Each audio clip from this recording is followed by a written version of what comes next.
20 টাকায় কি খাবার পাওয়া যাবে যেটা 10 দিন চলবে? 20 টাকার ক্রিম বিস্কুট কিনে খাবি? ধুর, সে তো 10 মিনিটেই শেষ হয়ে যাবে। আমি তো 10 দিনের কথা বলছি। তাহলে ম্যাগি কিনে একটু একটু করে খাবে।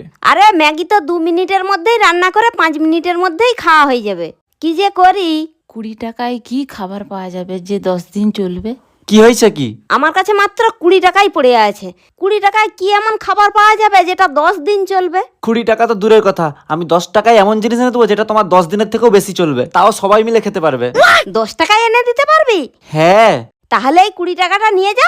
10 টাকার কি আনবি বলছিল সেটা নিয়ে আসবি, আর বাকি 10 টাকা তোর যেটা মন চাইবে সেটা খেয়ে নিবি। ঠিক আছে, 5 মিনিটের মধ্যে এনে দিচ্ছি। रुको जरा। 10 টাকার একটা স্মুথ দাও তো।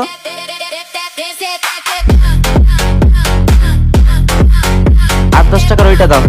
আপনি কি এই পিকটাকে ভালোবাসেন? তাহলে লাইক সাবস্ক্রাইব করা লাগবে না। আর যদি কাবাগরটাকে ভালোবেসে থাকেন তাহলে লাইক সাবস্ক্রাইব অবশ্যই করবেন। আর যদি আপনি কিছুই না করেন তাহলে আমি ভেবে নেব আপনি এইটা। ধরো। কি হলো? নুনের প্যাকেট? তোমরা সবাই মিলে খেলেও 10 দিনে শেষ হবে নি।